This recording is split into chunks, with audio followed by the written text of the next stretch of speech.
എൻ്റെ പേര് സിമി എന്നാണ്. ഞാൻ വരുന്നത് എറണാകുളം ജില്ലയിലെ തൃപ്പൂണിത്തുറയിൽ നിന്നാണ് വരുന്നത്. ഇത് എൻ്റെ ഭർത്താവ് ആൻ്റണി.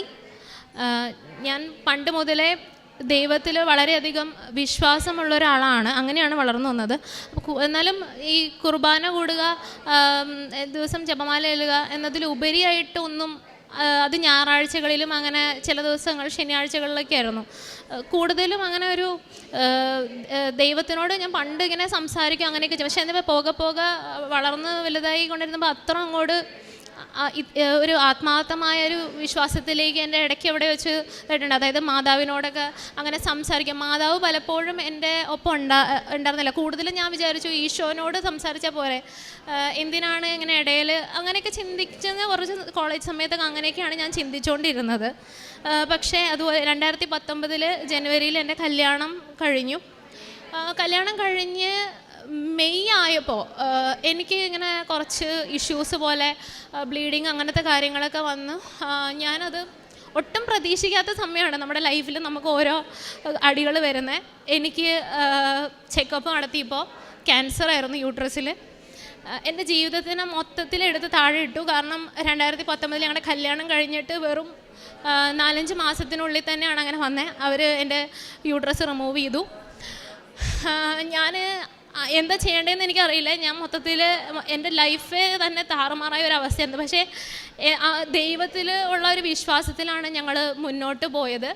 അതിനുശേഷം ഞാനപ്പോൾ വിചാരിച്ചു, ഓക്കെ, സയൻസ് ആൻഡ് ടെക്നോളജി പുരോഗമിച്ചിരിക്കുന്നത് കൊണ്ട് തന്നെ കുറേ കാര്യങ്ങൾ മരുന്നുണ്ട്, എല്ലാം ഉണ്ട്, മാറിക്കോളും, പ്രശ്നമില്ല എന്നൊക്കെ വിചാരിച്ചുകൊണ്ടിരുന്നു. എന്നാലും പ്രാർത്ഥനയൊക്കെ ഉണ്ടെങ്കിലും തീക്ഷ്ണതയുടെ ലെവൽ എത്രത്തോളം ഉണ്ടെന്ന് എനിക്കറിയാം. ഉണ്ട്, വിശ്വാസമുണ്ട്, ദൈവത്തിൽ ഭയങ്കര വിശ്വാസമുണ്ട്. അതാണ് ഇങ്ങനെ നിൽക്കുന്നത് തന്നെ. അപ്പോൾ അതിനുശേഷം വീണ്ടും 1 വർഷത്തിനുള്ളിൽ എനിക്ക് റിക്കറൻസ് വന്നു. എനിക്ക് റിക്കറൻസ് വന്നപ്പം ഡോക്ടർ പറഞ്ഞു, ഇനി നിനക്ക് കീമോതെറാപ്പി ചെയ്യണം എന്ന് പറഞ്ഞു. അപ്പോൾ ഞാൻ വിചാരിച്ചു, ഓക്കെ, വീണ്ടും എനിക്ക് കുറേയും കൂടി ഓക്കെ ശാസ്ത്രം ഇതുണ്ട്, ദൈവത്തിനും വിശ്വാസമുണ്ട്, എല്ലാം ഞാൻ ചെയ്യുന്നുണ്ട്. പക്ഷേ എന്നാലും ഞാൻ വിചാരിച്ചു, ഓക്കെ, ഇതോടുകൂടി ഒന്ന് സമാധാനമായിട്ട് ഇരിക്കാമെന്ന് വിചാരിച്ചു.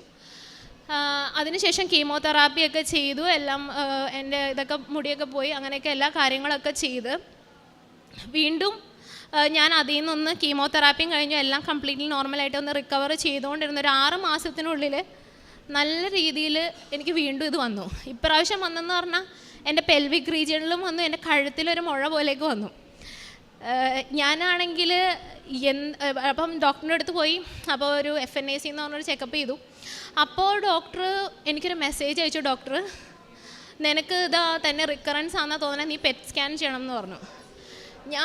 എനിക്കറിയില്ല ഞാൻ എന്താ ചെയ്യേണ്ടതെന്നറിയില്ല. നമ്മുടെ ലൈഫിൽ ഇങ്ങനത്തെ കുറച്ച് സന്ദർഭങ്ങളാണ് നമ്മൾ ശരിക്കും പറഞ്ഞാൽ ഒന്നും അല്ല എന്ന് നമ്മൾ മനസ്സിലാക്കണ കുറച്ച് അവസരങ്ങൾ. അതായത് നമ്മളെ കൊണ്ട് ഒന്നും സാധിക്കില്ല, അത് പൈസയല്ല, അല്ലെങ്കിൽ നമ്മൾ നമ്മളൊന്നും അല്ല, നമ്മൾ വെറും സീറോ ആണെന്ന് നമ്മൾ തെളിയുന്ന സന്ദർഭങ്ങളാണത്. അത് ഞാൻ എൻ്റെ ലൈഫിൽ മനസ്സിലാക്കിയ അവസരങ്ങളാണതൊക്കെ. അപ്പോൾ അന്ന് നമ്മൾ പെറ്റ് സ്കാൻ അത് ചെയ്യണതിന് മുന്നേ ഡോക്ടറിനെ പോയി കണ്ടായിരുന്നു. അപ്പോൾ ഡോക്ടർ പറഞ്ഞത് നമുക്ക് നോക്കാം. അതിന് മുന്നേ വരെ ഒരു കോൺഫിഡൻസ് ഞാൻ കണ്ടിരുന്നതൊന്നും ഞാൻ കാണുന്നില്ല.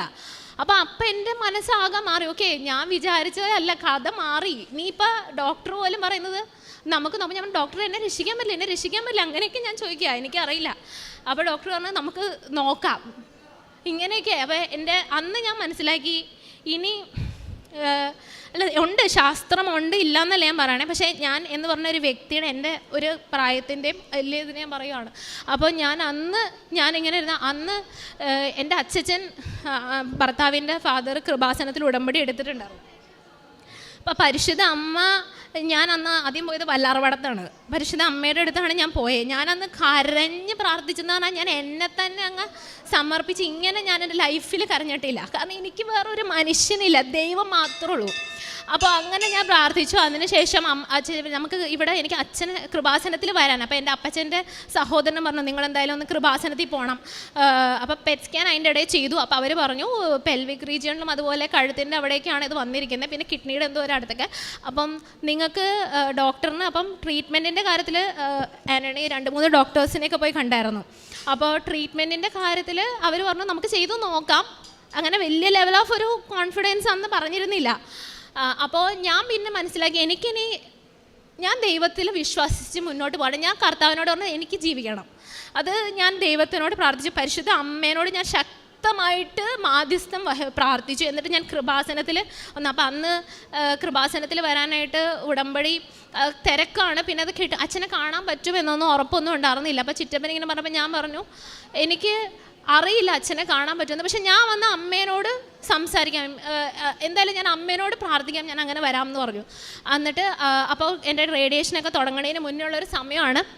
ഞങ്ങൾ കൃപാസനത്തിൽ വന്നു. കൃപാസനത്തിൽ വന്ന് കണ്ട് അച്ഛനെ എന്തോ ഒരു ഭാഗ്യവശാൽ, അതായത് ഞങ്ങൾ വരുന്നു, പെട്ടെന്ന് എൻ്റെ റിപ്പോർട്ട്സും കാര്യങ്ങളും കൊടുത്തപ്പോൾ പെട്ടെന്ന് തന്നെ എനിക്ക് അച്ഛനെ കാണാനായിട്ടുള്ള അനുമതി കിട്ടി. അതൊരിക്കലും ഞാൻ കിട്ടുമെന്ന് പ്രതീക്ഷിച്ച കാര്യമല്ല.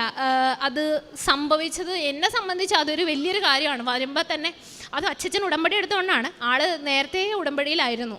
അപ്പോൾ ഞാൻ അച്ഛനായിട്ട് അച്ഛനെ കണ്ട് ഞാൻ എൻ്റെ കാര്യങ്ങൾ ഞാൻ ഇവിടെ കരഞ്ഞ് പ്രാർത്ഥിച്ചു, കരഞ്ഞ് മാതാവിൻ്റെ അടുത്ത് പ്രാർത്ഥിച്ച് എനിക്ക് വേണ്ടി കർത്താവിനോട് ശക്തമായ മാധ്യസ്ഥം വഹിക്കണം. അപ്പോൾ അച്ഛൻ്റെ അടുത്ത് അച്ഛൻ കാര്യങ്ങളെല്ലാം പറഞ്ഞു. അച്ഛൻ മാതാവിൻ്റെ അടുത്ത് എൻ്റെ റിപ്പോർട്ട്സൊക്കെ ആയിട്ട് പോയിട്ട് പ്രാർത്ഥിച്ചു. എന്നിട്ട് അച്ഛൻ എൻ്റെ അടുത്ത് വന്നിട്ട് ചോദിച്ചു, നിനക്ക് എൻ്റെ ഇതിൽ നിനക്ക് ഞാൻ മാതാവിന് 38 വർഷമായി ചെയ്യുന്ന പൗരോഹിത്യത്തിൽ നിനക്ക് വിശ്വാസമുണ്ടോ? ഞാൻ പറഞ്ഞു എനിക്ക് വിശ്വാസമുണ്ട് എന്ന് പറഞ്ഞു. അച്ഛൻ പറഞ്ഞു, നീ ഒന്നുകൊണ്ട് പേടിക്കേണ്ട, നിനക്ക് ഇനി ഈ അസുഖം വരില്ല, നിനക്ക് റിക്കറൻസ് ഉണ്ടാവില്ല, നീ ധൈര്യമായിട്ടിരിക്കുമെന്ന് പറഞ്ഞ് അച്ഛൻ എൻ്റെ അബ്ഡോമൻ എൻ്റെ കുരിശ് വരച്ച് പ്രാർത്ഥിച്ചു.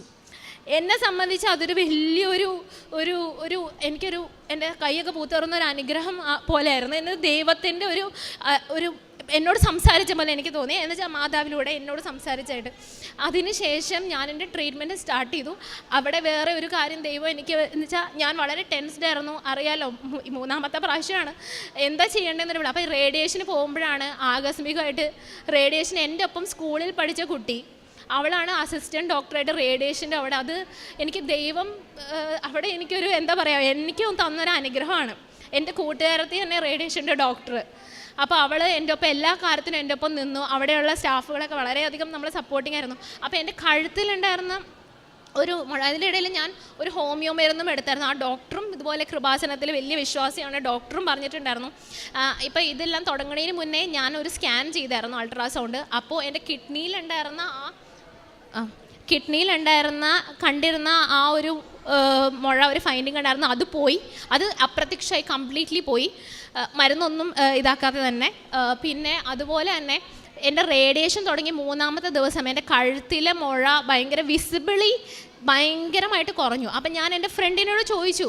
അപ്പോൾ അവൾ പറഞ്ഞു, നിനക്ക് ഡോക്ടേഴ്സ് എക്സ്പെക്റ്റ് ചെയ്യുന്നതിനേക്കാൾ കൂടുതൽ വേഗത്തിൽ നിനക്ക് അവിടെ ചേഞ്ചസ് വരുന്നത്. കാരണം റേഡിയേഷൻ എന്നൊക്കെ പറഞ്ഞാൽ 10 റേഡിയേഷനൊക്കെ കഴിഞ്ഞാലാണ് എന്തെങ്കിലും ഒരു നല്ല രീതിയിലൊരു ചേഞ്ച് അവർ എക്സ്പെക്റ്റ് ചെയ്തിരുന്നുള്ളൂ എൻ്റെ ആ ഒരു കേസിൽ. പക്ഷേ അന്ന് വെറും ഈ 3 റേഡിയേഷനുള്ളിൽ തന്നെ ഭയങ്കര വിസിബിൾ ചേഞ്ചാണ് എന്നിൽ വന്നത്. ഇതും എല്ലാം ഞാൻ ദൈവത്തിൻ്റെ ഓരോ കാര്യങ്ങൾ. അതിൻ്റെ ഇടയിൽ US-ലെ ഒരു സ്റ്റഡി നമ്മൾ മരുന്നിന് വേണ്ടി ഡോക്ടർ മുഖേന ഒരു ഇതിന് കൊടുത്തിട്ടുണ്ടായിരുന്നു. പക്ഷെ അന്ന് നമുക്കതിൽ ഫലമൊന്നും കിട്ടിയില്ല. അപ്പം ഞാൻ പിന്നെ ഫുൾ കർത്താവിൽ തന്നെ വിശ്വസിച്ച് മാതാവിനോട് ഞാൻ ശക്തമായിട്ട് അപേക്ഷിച്ചു. എനിക്കൊരു വിശ്വാസം ഉണ്ടായി തുടങ്ങി. കാരണം ദൈവം എൻ്റെ ഒപ്പം ഉണ്ടെന്ന്. ഇപ്പം ഞാൻ കീമോതെറാപ്പിയും എല്ലാം മെഡിസിനൊക്കെ സ്റ്റാർട്ട് ചെയ്ത് എൻ്റെ ശരീരം അതിനോട് നല്ല രീതിയിൽ പ്രതികരിച്ചു. നല്ല രീതിയിൽ എനിക്ക് കുറവ് വന്നു തുടങ്ങി. അതിൻ്റെ ഇടയിൽ ഞാൻ ഓൺലൈനായിട്ട് എനിക്ക് എന്താ പറയുക, മനസ്സിന് പലപ്പോഴും നമ്മുടെ മനസ്സ് ഇത്തരം ചിന്തകളിൽ പോലെ. അപ്പം ഞാൻ ഓൺലൈനായിട്ട് ഞങ്ങളൊരു എൻ്റെ ഹസ്ബൻഡ് ഒമാനിലായിരുന്നു. അദ്ദേഹം ജോലി രാജിവെച്ച് നാട്ടിൽ തന്നെ നമുക്ക് സെറ്റിൽ ചെയ്യാം. ഇതൊക്കെ ദൈവത്തിൻ്റെ കൃപ കൊണ്ട് മാത്രം ലഭിക്കുന്നത്. അതുപോലെ എൻ്റെ ഭർത്താവിൻ്റെ വീട്ടുകാരുടെ ഒരു സഹകരണം, ഇതൊക്കെ ഞാൻ പറഞ്ഞില്ലേ ദൈവത്തിൻ്റെ ഒരു കൃപ കൊണ്ട് മാത്രം എനിക്ക് ലഭിക്കുന്ന അനുഗ്രഹങ്ങളാണ്. എന്നിട്ട് ഞങ്ങൾ നാട്ടിൽ ഒരു ചെറിയ ബിസിനസ് പോലെ തുടങ്ങി. എന്നിട്ട് എൻ്റെ കീമോതെറാപ്പിയുടെ സമയത്തൊക്കെ എനിക്ക് എക്സിബിഷൻസൊക്കെ ചെയ്യാൻ പറ്റുന്നുണ്ടായിരുന്നു. ഞാൻ എക്സിബിഷൻസിന് പോകുമായിരുന്നു. ഇതൊന്നും എന്നെക്കൊണ്ട് നടക്കുന്ന കാര്യങ്ങളല്ല, എൻ്റെ ഒപ്പം ശക്തമായൊരു സാന്നിധ്യം ഉണ്ടെന്നുള്ളത് ഞാൻ തിരിച്ചറിഞ്ഞു. എനിക്ക് പലപ്പോഴും ഞാൻ കൃപാസനത്തിലെ ഉടമ്പടി ടോക്കിൻ്റെ സമയത്തൊക്കെ എൻ്റെ കൈയൊക്കെ പൂത്ത് കയറും. എനിക്ക് ഭയങ്കരമായ ദൈവം എൻ്റെ ഒപ്പം ഉണ്ട്, എൻ്റെ ഒപ്പം എന്നെ നടത്തുന്നുണ്ടെന്നുള്ള ഒരു ശക്തമായ വിശ്വാസം എനിക്കുണ്ട്. അതുപോലെ തന്നെ ഇപ്പം ഞാൻ എൻ്റെ ട്രീറ്റ്മെൻറ്റ് കണ്ടിന്യൂ ചെയ്ത അവസാനം ഒക്ടോബർ 2022 ഡോക്ടർ പറഞ്ഞു കീമോതെറാപ്പി കഴിഞ്ഞു, നിൻ്റെ ട്രീറ്റ്മെൻറ്റ് നല്ല രീതിയിൽ നിനക്ക് പ്രോഗ്രസ് ഉണ്ട്, ഓക്കെ ഇനിയും കുറച്ചുകൂടി കുറയാനുണ്ടായിരുന്നു. എൻ്റെ കഴുത്തിൻ്റെ അവിടെയും അതുപോലെ തന്നെ അടിവയറിൻ്റെ അവിടെയും കുറച്ച്, പക്ഷേ അത് നല്ല രീതിയിൽ കുറയുന്നുണ്ടെന്ന് മാത്രമല്ല ഡോക്ടർ പറഞ്ഞു ഇനി നീ മെഡിസിൻ ടാബ്ലറ്റ് ഫോമിലുള്ള മരുന്ന് കണ്ടിന്യൂ ചെയ്താൽ മതി എന്ന് പറഞ്ഞു. അങ്ങനെ ഞാൻ ഇപ്പം അന്ന് ഒക്ടോബർ 2022 ഇപ്പോൾ വരെ മെഡിസിൻ കണ്ടിന്യൂ ചെയ്യുവാണ്. എനിക്ക് എൻ്റെ കഴിഞ്ഞ ബുധനാഴ്ചയായിരുന്നു എൻ്റെ പെറ്റ് സ്കാൻ. അപ്പോൾ ആ പെറ്റ് സ്കാനിൻ്റെ റിസൾട്ട് ഇന്നലെയാണ് വന്നത്. അപ്പോൾ ഞാൻ ഓൾറെഡി എഴുതിയിട്ടിട്ടുണ്ടായിരുന്നു. ഞാൻ ഇവിടെ വന്നിട്ട് ഞാൻ പലപ്പോഴും കൃപാസനത്തിൽ വരുമ്പോൾ ഞാൻ പ്രാർത്ഥിക്കും എനിക്കിവിടെ കയറി നിന്നിട്ട് എനിക്ക് ഇത് സാക്ഷ്യം പറയണം. എന്നെ സംബന്ധിച്ച് ഇതൊരു വലിയ അനുഗ്രഹമാണ്. എനിക്കൊരു നാളെ എന്നൊരു ദിവസം ഉണ്ടാകുമെന്ന് പോലും ക്വസ്റ്റ്യൻ മാർക്കിൽ നിന്ന ഒരു ആളാണ് ഇവിടെ ഇങ്ങനെ നിന്ന് ഈ സംസാരിക്കുന്നത്. എനിക്കത് ദൈവം വഴി മാത്രം സാധിച്ച ഒരു വലിയൊരു കാര്യമാണ്. അത് എനിക്ക് മുന്നോട്ട് വിശ്വാസമുണ്ട്. എൻ്റെ ശരീരത്തിൽ നിന്നും കംപ്ലീറ്റ്ലി അസുഖം മാറി ഞാൻ ഇവിടെ വന്ന് വീണ്ടും അതിന് സാക്ഷ്യം പറയുന്നത് എനിക്ക് ദൈവത്തിലൂടെ ഉള്ള അനുഗ്രഹം കിട്ടുമെന്ന് എനിക്ക് ഉറപ്പുണ്ട്. പരിശുദ്ധ അമ്മയുടെ വലിയൊരു മാതൃശക്തി എൻ്റെ ഒപ്പം ഉണ്ട്. അതുപോലെ തന്നെ ഈ സ്കാനിന് മുന്നേ പെറ്റ് സ്കാനിൻ്റെ റിസൾട്ടൊക്കെ പറയണതിന് മുന്നേ തന്നെ ഞാനൊരു സ്വപ്നം ഇതുപോലെ മാതാവിൻ്റെ ഇത് കണ്ടിട്ടുണ്ടായിരുന്നു. മാതാവിൻ്റെ ഇങ്ങനെ ഞാൻ കൃപാസനത്തിൽ വന്നിങ്ങനെ നിൽക്കുകയാണ്. അപ്പം മാതാവിൻ്റെ രൂപത്തിൽ ഒരു എനിക്ക് ഗ്രീൻ ലൈറ്റ് വരുന്ന ഈ ഗ്രീൻ ലൈറ്റിൽ അപ്പോൾ എനിക്കതൊരു പ്രത്യാശയാണ്, എൻ്റെ പ്രത്യാശയാണത്. ഇന്നലെ പെറ്റ് സ്കാനിന് പോയി ഡോക്ടറിനെ കണ്ടു. ഡോക്ടർ പറഞ്ഞു നല്ല രീതിയിൽ നോർമലാണ്, വേറെ പുതുതായിട്ടൊരു റിക്കറൻസ് അങ്ങനെ ഒന്നുമില്ല, സ്റ്റേബിളായിട്ടാണ് പോകുന്നത്, വേറെ കുഴപ്പങ്ങളൊന്നുമില്ല. പണ്ടത്തത് മിനിമലി ആക്റ്റീവ് ഉള്ളത് നല്ല രീതിയിൽ കുറഞ്ഞിട്ടുമുണ്ട്. അവരെ സംബന്ധിച്ച് അതൊരു വലിയൊരു അത്ഭുതമുള്ള നല്ല റിസൾട്ടാണ്. എന്നെയും എൻ്റെ കുടുംബത്തെയും സംബന്ധിച്ചും അതൊരു വലിയൊരു അനുഗ്രഹം തന്നെയാണ്. ഭാവിയിൽ ഞാൻ ഉറപ്പായിട്ടും ഇവിടെ വന്ന് കയറി നിന്നിട്ട് ഇത് കംപ്ലീറ്റ്ലി മാറി മെഡിക്കൽ റിപ്പോർട്ടായിട്ട് എനിക്കിവിടെ വന്ന് നിൽക്കാൻ പറ്റും. ദൈവം അതിനെ എൻ്റെ പ്രാപ്തിയാക്കുമെന്ന് പരിശുദ്ധ അമ്മയിലൂടെ എനിക്കത് സാധിച്ച് കിട്ടുമെന്ന് ഞാൻ ഉറച്ച് വിശ്വസിക്കുന്നു. അതോടൊപ്പം തന്നെ എനിക്ക് പറയേണ്ട വേറൊരു കാര്യം എന്ന് പറഞ്ഞാൽ ഞാൻ കഴിഞ്ഞ മെയ്യിൽ എനിക്ക് ആക്ച്വലി എൻ്റെ മെഡിക്കൽ ഇൻഷുറൻസിൻ്റെ ചില കാരണങ്ങൾ കൊണ്ട് എനിക്ക് ഇൻഷുറൻസ് കിട്ടില്ല. അപ്പം നമ്മുടെ കയ്യിൽ നിന്ന് തന്നെയാണ് എല്ലാത്തിനും പൈസ എടുത്തുകൊണ്ടിരുന്നത്. അപ്പം ഞാൻ ജോലി ചെയ്യുന്ന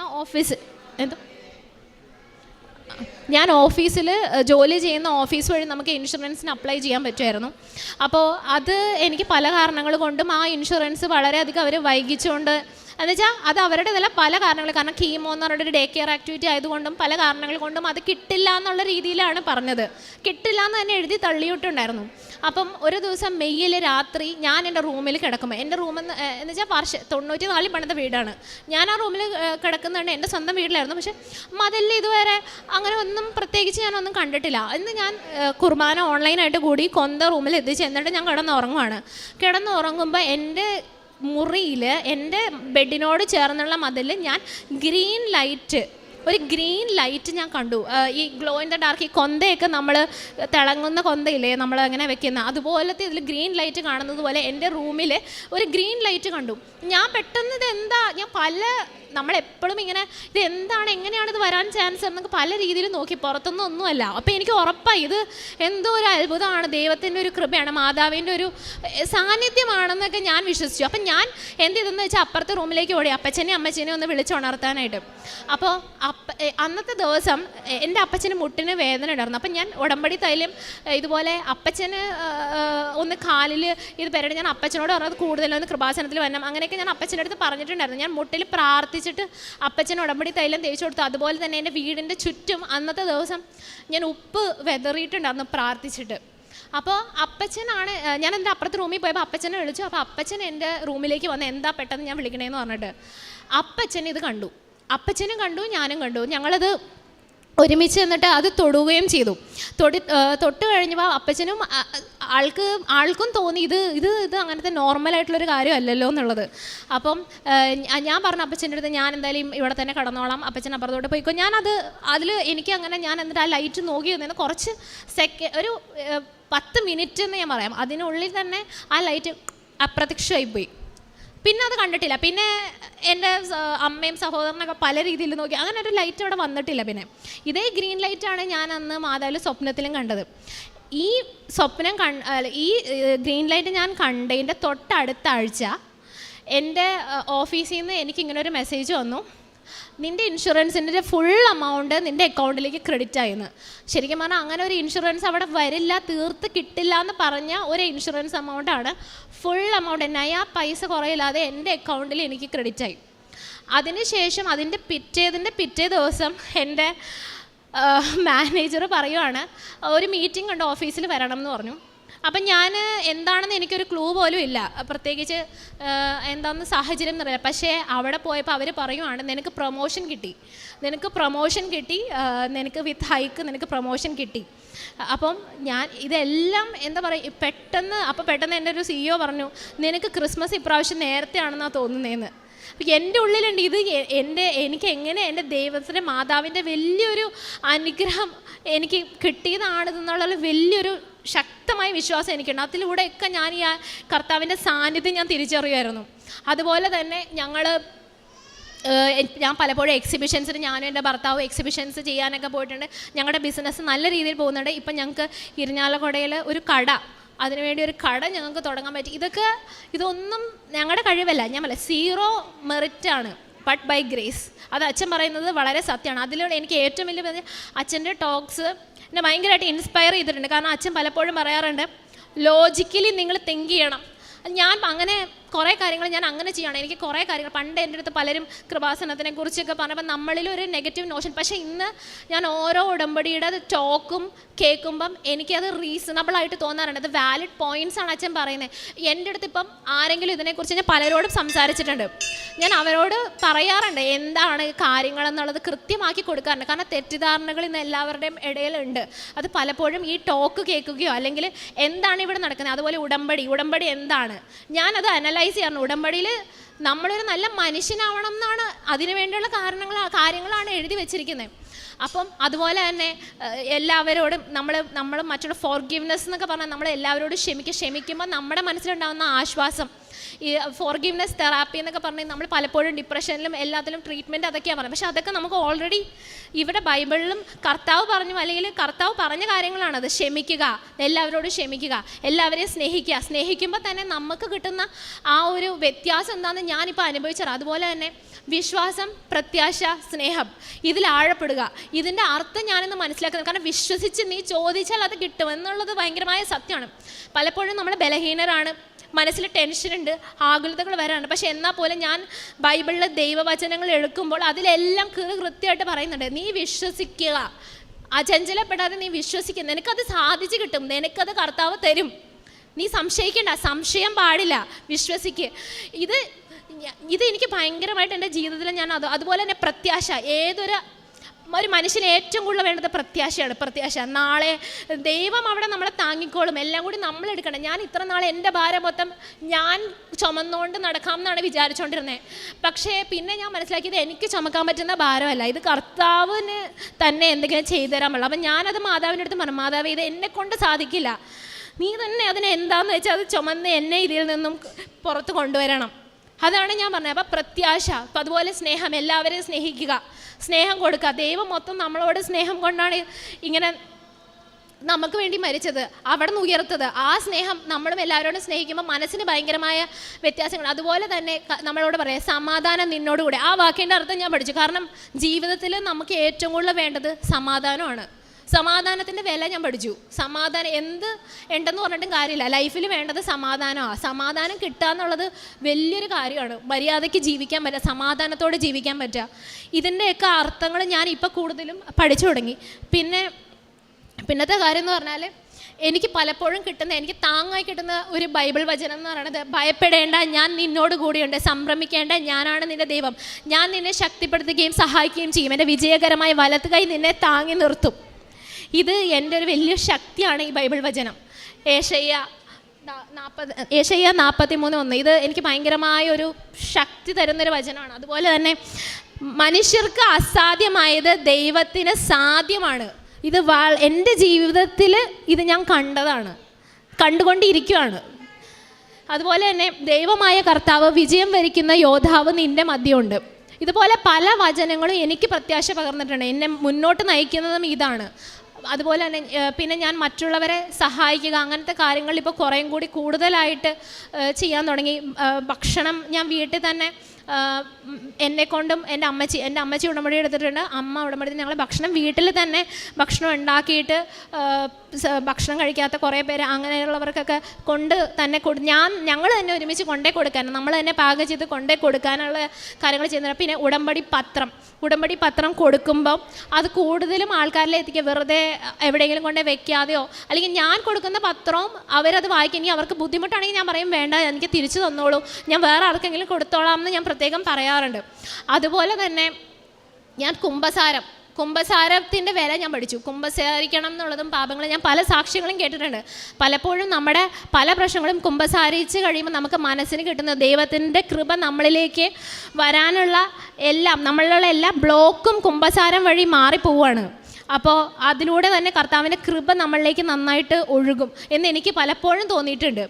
അതുപോലെ തന്നെ ഞാൻ വേറെ മറ്റുള്ളവരുടെ അടുത്ത് പലപ്പോഴും എനിക്ക് അറിയാവുന്ന പലരും ഉടമ്പടിയുടെ കാര്യങ്ങളിലൊക്കെ ഇതുപോലെ ഞാൻ അവരോട് സംസാരിക്കാറുണ്ട്. എൻ്റെ സുഹൃത്തും അതുപോലെ എൻ്റെ ബന്ധുക്കളൊക്കെ ഉടമ്പടി ഞാൻ പറഞ്ഞിട്ടും എടുത്തിട്ടുണ്ട്. അതിലുപരി കുറേ പേർക്ക് തെറ്റായ ധാരണകൾ ഉടമ്പടിനെ കുറിച്ചുള്ളത് എനിക്ക് തിരുത്താൻ സാധിച്ചിട്ടുണ്ട്. അത് ഞാൻ എന്നെക്കൊണ്ട് പറ്റുന്ന രീതിയിൽ, കാരണം ന്യായമായ കാര്യങ്ങൾ ന്യായമായി പറയുകയും ന്യായമായിട്ട് മനസ്സിലാക്കുകയും ചെയ്യണം എന്ന് വിശ്വസിക്കുന്ന ഒരാളാണ് ഞാൻ. അപ്പം എനിക്കത് ശരിയാണെന്ന് തോന്നുന്നുണ്ട് ഇവിടെ നടക്കുന്ന എല്ലാ കാര്യങ്ങളും. അതുകൊണ്ട് തന്നെ ഞാൻ അതിനുവേണ്ടി സംസാരിക്കുകയും ചെയ്യുന്നുണ്ട്.